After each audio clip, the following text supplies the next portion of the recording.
Eu quero cumprimentar os irmãos com a paz do Senhor, amém? Eu quero que você abra a sua Bíblia no livro de Marcos, capítulo de número 16, versículo de número 15. Aleluia! Glória seja dada ao nome do Senhor. Como é bom nós estarmos na casa de Deus. Isso, varão do som aí, me ajuda, entendeu? Para que eu possa ter êxito aí nesse momento da mensagem e com a voz bem, chegando bem até você. Marcos 16, 15. Disse-lhes: ide por todo o mundo e pregai o evangelho a toda criatura. Quem for batizado será salvo, mas quem não crer será condenado. Esses sinais, eles seguirão os que crerem. Em meu nome expulsarão os demônios, falarão novas línguas, pegarão nas serpentes, e se beberem alguma coisa mortífera, não lhes farão mal algum. Porão as mãos sobre os enfermos e os sararão. Nesta noite, meus queridos irmãos, eu quero trazer essa mensagem com o tema evangelização, a missão que agrada o coração de Deus. Jesus, quando esteve aqui nessa terra, ele comissionou os seus discípulos. Jesus teve a preocupação de chamar de dois em dois para que pudesse dar prosseguimento ao seu ministério. Durante 3 anos e meio, Jesus, ele esteve com os seus discípulos, realizando curas, realizando milagres, ensinando. A Bíblia vai dizer que Jesus, ele ensinava, Jesus curava e Jesus pregava. E o ministério que ele dava mais atenção, claro, era o ministério do ensino, porque a palavra aprendida, ela fica guardada. Você, quando aprende algo, você jamais se esquece. E quando se trata do reino de Deus, uma das ferramentas poderosas que o Espírito Santo concede a nós é o ensinamento da sua palavra. Jesus sabia disso, e então ele fazia questão de orientar aqueles que estavam ao seu lado, os mais conhecidos como seus discípulos, aqueles homens que estavam aprendendo na caminhada com Jesus. E Jesus então, ele dá essa ordem para esses discípulos, é uma ordem de evangelização. A evangelização, ela parte do princípio que é uma ação contínua da igreja em anunciar o evangelho ao pecador. Então, a evangelização, missões, o anúncio da palavra de Deus acerca da salvação, cabe a mim e a você, que somos escolhidos como igreja do Senhor. Esta é a nossa obrigação. Existe alguém confundindo o papel da igreja, e o Tiago nessa noite já falou, a igreja é a agência espiritual de salvação, é o edifício edificado pelo fundamento que é Cristo, para agregar vidas que estão sem Deus, sem paz e sem salvação. Esta é a finalidade do estabelecimento e da edificação da igreja, um lugar onde seja um local de refúgio, de unção, de resposta, de poder, de transformação através do poder da palavra. Paulo, ele escrevendo aos Romanos, no capítulo de número 1, versículo 16, ele diz isso, que o evangelho é o poder de Deus para a salvação de todo aquele que crê. Então nós, como igreja do Senhor, nos reunimos sim, cantamos louvores, recebemos e oramos a Deus, mas a nossa finalidade principal é ganhar almas para o reino de Deus, porque a tarefa da igreja é tirar aquele que está conduzindo a sua vida para a perdição, e tirar esse homem, esta mulher, esse ser das trevas, e colocar os seus pés firmado na luz. Mateus vai dizer que nós somos a luz do mundo, nós somos esta luz que deve resplandecer para anunciar Jesus Cristo como único e suficiente Senhor e Salvador. Tudo que é feito na igreja, toda a programação, toda a organização, toda a liturgia, ela tem como cunho, como um pano de fundo, a salvação de vidas. Por isso que nós ficamos muito felizes, e a Bíblia vai dizer que é o único momento em que há festa notória no céu, quando um pecador se arrepende. Então, quando uma pessoa, ela reconhece Jesus Cristo como o único e suficiente Salvador da sua vida, os céus bradam de glória, porque reconhece que mais um que conheceu a verdade, e essa verdade vai libertar ele das trevas,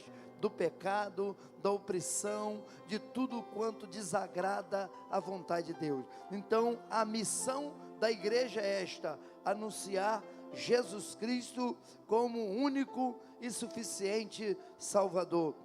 Então, dentro desse contexto, Jesus então chama esses homens e dá-lhe a missão. Judas já não está mais dentro da comissão. Judas já havia se enforcado, havia traído Jesus e estava fora. Então estavam os 11 presentes, e Jesus então dá essa ordem. É uma ordem imperativa, é uma ordem de que aquele que entra no reino de Deus jamais pode recusar.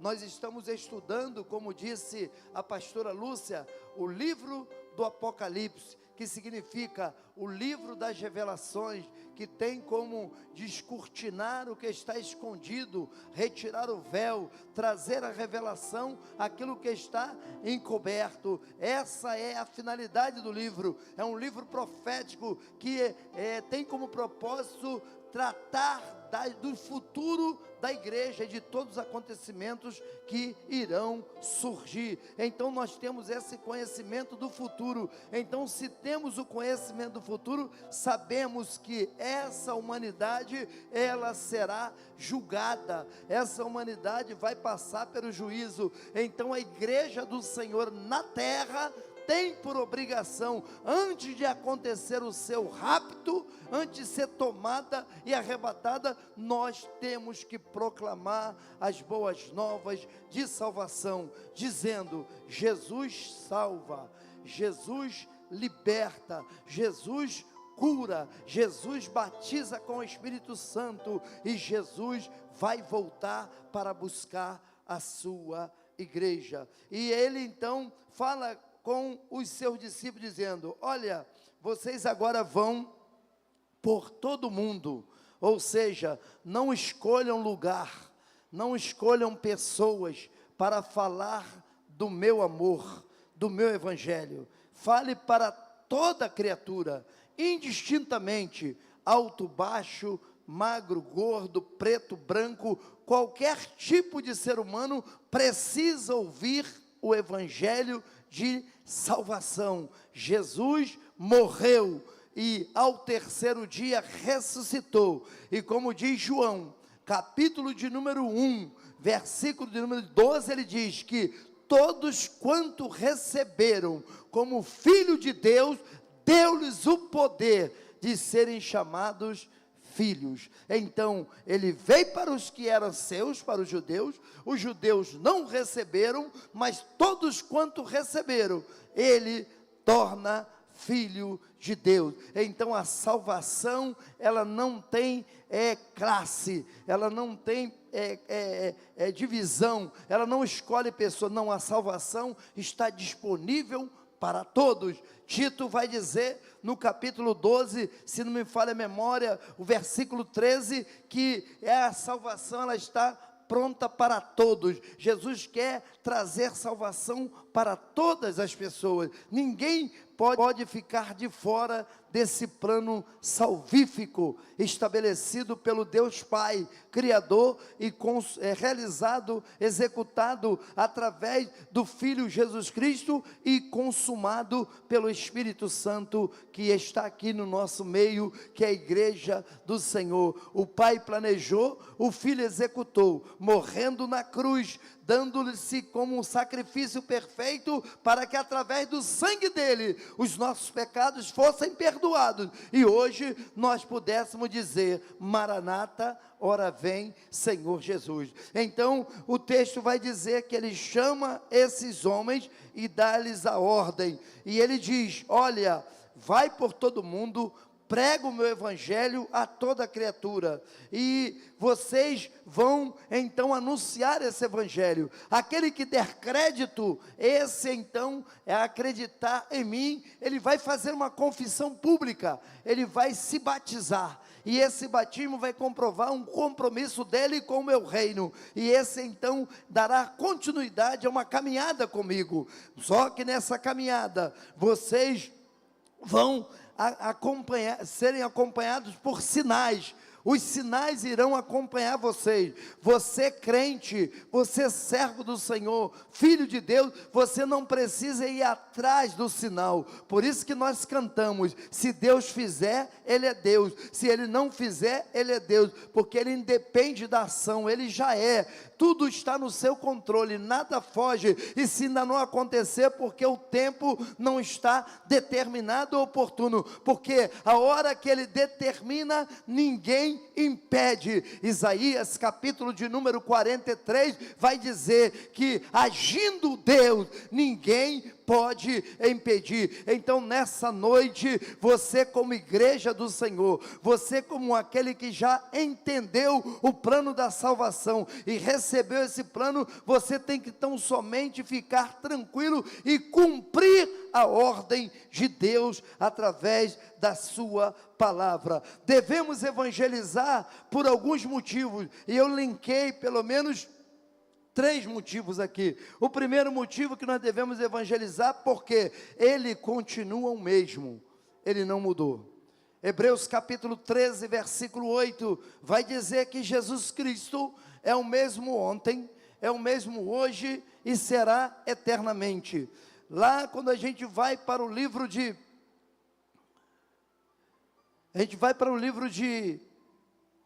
Atos, capítulo 4, versículo 12, Ele continua sendo a fonte da salvação, não mudou, não surgiu outro. Quando nós vamos para Coríntios capítulo 3, 1 Coríntios capítulo 3, versículo 11, Ele permanece sendo o fundamento. Então a evangelização que a igreja pratica, isso que nós vamos fazer na quinta-feira, essa caminhada fisicamente para o nosso corpo, e uma ação para o reino.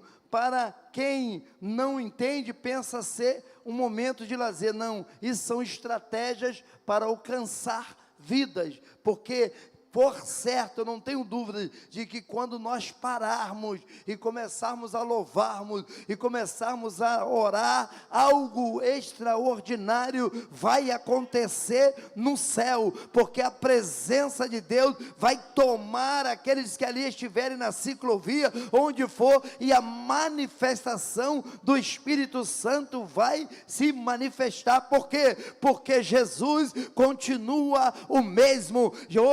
Meu irmão, eu fico até arrepiado quando falo dessa forma, porque a igreja hoje troca tantos os valores, que parece que a igreja hoje é única e exclusivamente de projeção, a igreja só serve para a prosperidade. Não, a igreja é a agência do poder, a igreja é a agência da resposta, a igreja é a agência onde o milagre acontece, a igreja é o lugar onde o sobrenatural se manifesta. Por quê? Porque aqui estão os santos, os lavados e remidos pelo sangue de Jesus. Quando você entra nesta casa, você se distancia dos pensamentos humanos, dos pensamentos naturais, e começa a se ligar numa vertical com o céu, e essa vertical com o céu te permite sentir a presença do Todo-Poderoso. E quando você começa a sentir a presença do Todo-Poderoso, não não tem como você permanecer da mesma maneira. O pecado começa a te incomodar, as coisas erradas começam a te incomodar. Por quê? Porque Deus é santo e recebe e requer de nós santidade. Então nessa noite, nós que estamos aqui neste lugar, que é um lugar de reunião, porque na verdade eu e você somos a igreja do Senhor, nós somos o templo da habitação do Espírito Santo. Ele está dentro de mim, Ele está dentro de você. Você tem poder quando as suas mãos são estendidas na tua casa e você abençoa o teu marido, abençoa a tua esposa, abençoa o teu filho, porque Ele está dentro de você. Ele está dentro de você, e através do poder que está dentro de você, as coisas começam a acontecer, as coisas começam a ser reveladas. O que está escondido vem à tona. Lá no livro de Jeremias, quando o profeta, ele escreve no capítulo 33, no versículo 3, diz lá: clama a mim. Ou seja, nós começamos a conversar com Deus, nós começamos a falar com Ele, e quando nós começamos a conversar, a falar com Ele, Deus começa a descortinar, Deus começa a revelar, Deus começa a anunciar coisas grandes e firmes, que nós não sabemos, mas que Ele sabe, tem o controle, e vai fazer na minha e na tua vida. Por quê? Porque esses sinais vão seguir aos que crerem, e no nome de Jesus, no nome de Jesus, o demônio vai embora, no nome de Jesus a cura é estabelecida, no nome de Jesus o milagre acontece. Não é no nome de A, de B e de C. Estão trocando a glória de Deus, estão colocando nos holofotes o nome do homem. Não, a estrela do reino de Deus chama-se Jesus, o Filho de Deus, o Cordeiro de Deus, que tira o pecado do mundo. João Batista está pregando o evangelho, e ele diz: eu não sou o Cristo, eu sou a voz que clama no deserto, eu sou o precursor do Messias, eu estou anunciando aquele que vem após mim, e esse que vem após mim é mais poderoso do que eu não sou digno de desatar as correr das suas sandálias. Eu vos batizo, João falando, com água, para arrependimento de pecados, mas vem um após mim, que vos batizará com o Espírito Santo e com fogo. E ele então continua fazendo a obra de Deus, e de repente vai dizer no capítulo 1 de João, no versículo 29, que ele está então batizando, está fazendo a obra, quando de repente ele avista o homem, o Filho de Deus, Jesus Cristo. E então ele olha, aponta, os seus seguidores estão aqui, ó. Ele é o que eu estava falando. Eis, João 1, 29, eis o Cordeiro de Deus, que tira o pecado do mundo. O evangelho, ele é tão poderoso, a palavra de salvação é tão poderosa, porque não há questionamento. Podem se criar filosofias, podem se criar ciências, podem se criar arqueologia, mas não há poder como o poder do evangelho. Porque Hebreus vai dizer no capítulo 4, no versículo 12, deixa esse versículo aí, no capítulo 4, versículo 12, Hebreus 4, 12, depois você lê em casa, que essa palavra é como uma espada de dois gumes, que penetra na divisão da alma e do espírito, e é apto para discernir o pensamento e a intenção do coração. Rapidinho, só para você entender, o poder do evangelho, ele é tão poderoso, ele é tão forte, ele é tão penetrante, que ele vai aonde ninguém alcança, ele vai no teu íntimo. Nós estamos aqui aproximadamente, vamos aqui por baixo, com 300 pessoas. Cada um de nós está com um pensamento.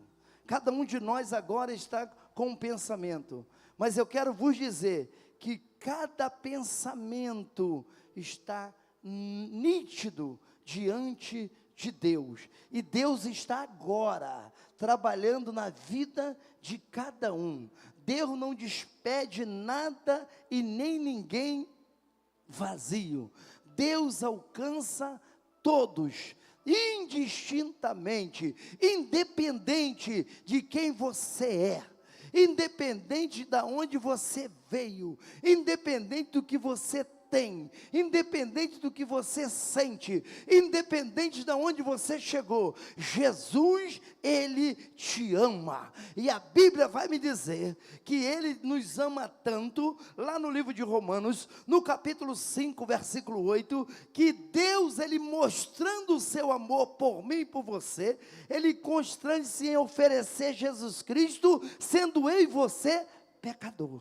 Então olha o amor de Deus, olha a profundidade do carinho de Deus com a minha e com a tua vida. Então nessa noite, meu querido irmão, minha querida irmã, eu não sei se há alguma coisa te preocupando, te inquietando, te tirando o equilíbrio. Não, descansa em Deus. A minha palavra para você é a palavra que está na 1 de Pedro 5,7, lança sobre Ele agora toda a tua ansiedade, toda a tua preocupação, toda a tua necessidade, porque Ele tem cuidado de cada um de nós.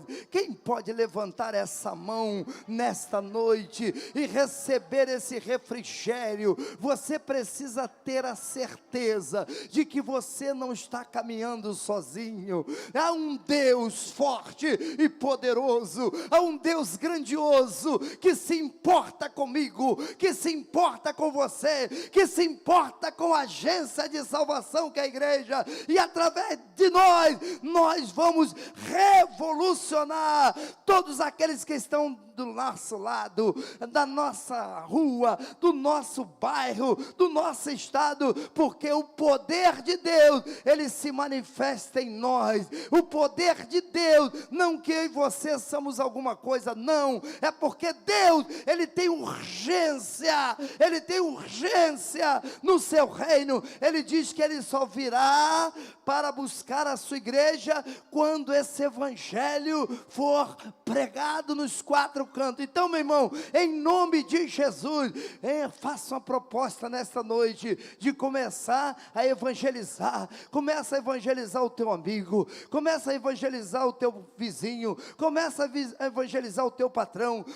Claro que com sabedoria, em nome de Jesus.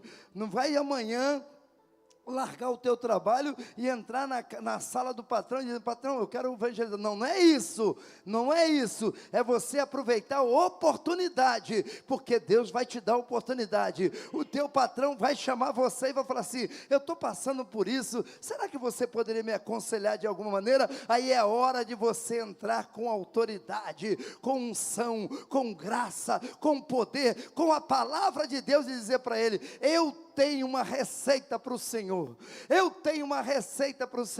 e essa receita não é cara, essa receita não é difícil, essa receita está disponível, e o Senhor não precisa pagar nada, porque o que o Senhor tinha que pagar, Ele já pagou. É só o Senhor abrir o seu coração, deixar Jesus Cristo, o Filho de Deus, entrar dentro da sua vida, entrar dentro da sua empresa, entrar dentro da sua casa, e você verá a transformação que Ele trará sobre a tua vida, porque aonde Jesus entra, algo novo acontece. Aonde Jesus entra, transforma a vida. Ele entrou na vida de Zaqueu, e Zaqueu foi transformado. Ele entrou na mulher samaritana, e a mulher foi transformada. Ele entrou na vida da mulher cananeia, a mulher cananeia foi transformada. Ela entrou na vida da mulher do fluxo de sangue, e ela foi transformada. Ele entrou na minha vida, e eu fui transformado. Ele entrou na tua vida, você foi transformado. Ele entrou nas nossas vidas, e nós fomos transformados. E por isso nessa noite nós dizemos: Maranata, ora vem Senhor Jesus, porque o que nós mais aguardamos ultimamente é estar com Ele na eternidade, para sempre, livre do choro, livre da lágrima, livre do sofrimento, livre das guerras, livre dos problemas, e estar com Ele eternamente, glorificando, exaltando e bendizendo. Só o Senhor é Deus. Jesus Cristo, então, Ele permanece o mesmo de ontem, hoje e eternamente. É o único Salvador. Atos 4:12. E nenhum outro nome há dado debaixo do céu, entre os homens, pelo qual devemos ser salvos. É o nome dele. Não é uma filosofia, não é uma religião, não é uma denominação, não é o projeto Renovar, não é o pastor Antônio, não é a pastora Lúcia, não é universal, não é mundial, não é, é Jesus, o Filho de Deus. É Jesus, o Filho de Deus, o único fundamento. 1 Coríntios 3:11, o fundamento. O que é o fundamento? O alicerce, a base. Jesus é a base da alegria, é a base da satisfação, é a base da salvação. Jesus. 1 Coríntios 13:11, porque ninguém pode pôr outro fundamento, além do que já está posto, o qual é Jesus Cristo. E eu abro um parênteses aqui, para não dizer que nós somos intransigentes, radicais e imperativos. Não. Ele diz que ninguém pode colocar outro fundamento. Agora, se você quiser colocar outro fundamento, você pode colocar. Só que o outro fundamento não garante a você a salvação. É nesse sentido que Paulo está querendo dizer. Eu estou forçando a você a permanecer no fundamento, porque esse fundamento te traz paz, te traz alegria, te traz bem-estar. Agora, se você não quiser, você pode ir para outro fundamento. Agora, outro fundamento não te permite o que ele, Jesus Cristo, pode fazer por você. Quando Jesus, ele estava conversando com os seus discípulos, a multidão estava rodeando, e lá no capítulo 18, do livro do Evangelho de Mateus, no versículo 16, há uma dúvida, há um questionamento, há uma pergunta, porque às vezes nós estamos na igreja, mas nós temos algumas dúvidas, nós temos alguns questionamentos, e às vezes impedimos até a ação de Deus por isso, porque nós não estamos entendendo o que Deus quer fazer conosco. Então Deus, na sua sabedoria, através do seu Santo Espírito, Ele não nos permite ficar em dúvida em nenhum momento. Ele sempre nos esclarece a forma perfeita que devemos nos conduzir. E lá no livro de Mateus, no capítulo 18, no versículo, é o contrário, é 16, 18. É 16, 18, obrigado. Isso, números, é muito número, às vezes a gente, mas 16, 18, mas é aí. Então Jesus, vendo a preocupação dos discípulos, ele então perguntou, porque havia ali, no meio, naquele contexto, dúvidas, né? E Jesus então chega para um dos seus discípulos, e como Pedro era aquele discípulo sempre mais antecipado, né, o precipitado, né? Tem pessoas assim, né, que são precipitadas, tem outros que são mais tranquilas, mas se lança logo. E quando Jesus pergunta, a multidão estava falando, eu não sei, parece que ele é Elias, parece que é Jeremias, ou até mesmo um dos profetas, nós não sabemos o que ele é. A multidão estava falando entre si, mas Jesus, ele não gosta de dúvida. Uma coisa que Jesus não gosta é dúvida. Jesus não trabalha na dúvida, Jesus trabalha na certeza. Por que ele trabalha na certeza? Porque Hebreus, deixa aí, eu vou voltar, porque Hebreus, no capítulo 11, no versículo 1, diz que o firme fundamento de tudo que acontece conosco é a nossa fé. E se nós temos fé, nós temos certeza, nós temos confiança, nós temos convicção. Quem anda na dúvida não tem certeza de nada, né? Você quer isso? A mãe vai, prepara um lanchinho para o filho, você quer? Não sei, mãe. Você quer ou não quer? Não é assim que a mãe fala? Agora, quem tem certeza? Mãe, você prepara 2, mãe, que um só vai ser pouco. Entendeu? Então, é certeza, convicção. não cria dúvida. Então, os discípulos se depararam com essa situação. Mas Pedro levantou-se e disse: não, Senhor, não. Uns dizem que isso é Jeremias, Elias, um dos profetas. Aí Jesus volta com a pergunta para ele: e vós? E vós? Que dizes que eu sou? Pedro então toma a palavra e diz: tu és o Cristo, o Filho do Deus vivo. E agora, impulsionada pelo Espírito Santo, não estava nem pensando nisso. Mas e vós? O que pensais de Jesus? E vós? E vós? O que pensar de Jesus? Nós estamos usando um texto dos evangelhos, mas essa palavra pode ser ecoada agora. E você? E você? E você? E você? E você? Você? O que você pensa acerca de Jesus? Quem ele é para você? Um grande profeta? Um grande historiador? Um mestre? O que ele é para você? Será que você nesta noite pode responder como respondeu Pedro? Tu és o Cristo, o Filho do Deus vivo. Será que você pode responder assim? Eu respondo: tu és o Cristo, o Filho do Deus vivo. Tu és o Salvador. Tu é aquele que tem força, poder, honra e glória. Tu é o soberano das nações. Tu é o Cordeiro de Deus que tira o pecado do mundo. Tu é a única fonte de adoração. Tu é o Senhor das luzes. Tu és o caminho, a verdade e a vida. Tu é o bom pastor. Tu é aquele que dá vida pelas ovelhas. Tu é aquele que garante a eternidade, porque tu és a ressurreição e a vida. Jesus está sendo isso para você? Se ele é isso para você, você pode ficar tranquilo, porque todas as vitórias da sua vida estão garantidas, porque ele disse, depois de Pedro ter respondido, ele diz: a ti também te digo, Pedro, tu me reconheceste quem eu sou. Então, por ter me reconhecido quem eu sou, eu vou fazer uma revelação para você. Eu vou te dizer o seguinte: porque você me reconheceu como filho de Deus, eu vou dizer que tu serás chamado Pedro, pedra, mas sobre esta pedra, rocha, eu vou edificar a minha igreja, e as portas do inferno não vão prevalecer contra ela. Eu vou usar o texto do Tiago: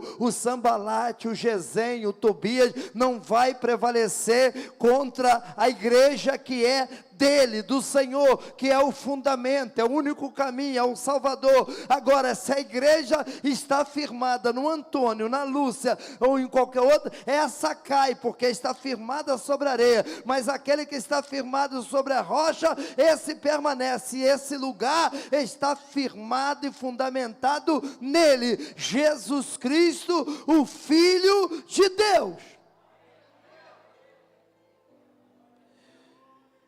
Então, por isso, nós devemos evangelizar, porque ele não mudou, ele continua o mesmo.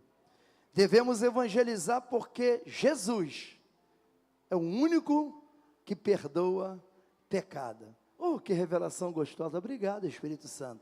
Toca no irmão que está do outro lado e diga assim: ninguém, mais forte, irmão, ninguém pode perdoar pecado, somente Jesus. Então, se você quer se livrar do pecado, você tem que receber Jesus.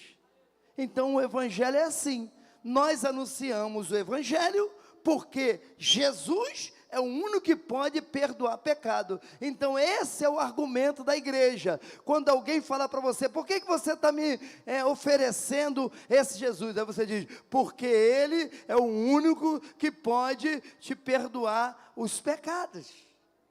Mais argumento que isso? Agora, se você tiver alguém que substitua Jesus para perdoar os pecados, vai atrás dele. Mas como a Bíblia me garante que ele é o único que perdoa pecado, por que ele é o único que perdoa pecado? Porque no Antigo Testamento, quando o homem pecava, ele oferecia um animal para que os seus pecados fossem cobertos. Esse animal teria que ser perfeito, pleno, sem problema nenhum, para que os pecados fossem cobertos. Mas Jesus veio, a Bíblia vai dizer que ele rasgou o véu de cima a baixo, e aquele acesso que antes era do sacerdote, agora eu e você, quando recebemos Jesus Cristo, o sumo sacerdote, nós temos acesso à presença do Pai nos santos dos santos. Então Jesus se tornou o Cordeiro Pascual, se deu por mim e por você, pagou o teu preço, pagou o teu pecado, pagou a tua dívida com o precioso sangue dele, e hoje ele tem nas suas mãos o poder da nossa vida. Jesus poderia impor: eu quero que todo mundo me receba como não, mas ele te dá o livre arbítrio, ele te deixa você decidir. Ele diz: se hoje ouvires a minha voz, não endureçais o vosso coração. Ou seja, eu tenho poder para perdoar os teus pecados, mas eu só posso perdoar se você me receber para que eu faça isso. Você quer continuar com o pecado, ou você quer ser perdoado dos pecados? Se você quer continuar no pecado, você fica longe de Jesus. Se você quer que os pecados te abandonem e te deixem, você receba Jesus, porque é o único que pode perdoar pecado. Louvado seja o nome do Senhor. Ele tem poder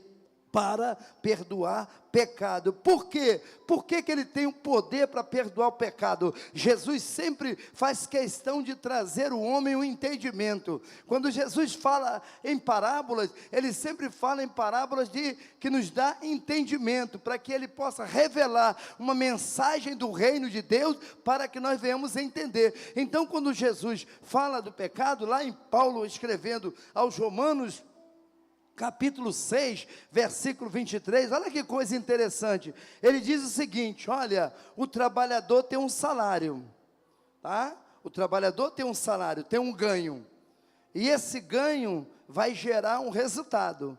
Só que quem vive longe de Deus, longe de Jesus, o salário desse trabalho, desse trabalhador que não tem Jesus, o salário dele, o resultado é a morte. Porque o salário de uma vida sem Deus, o resultado é a morte. Mas o dom, é aí que está gostoso, tem que parar.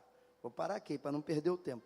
Mas o dom gratuito de Deus, aí eu botei entre parênteses aqui na minha anotação, graça,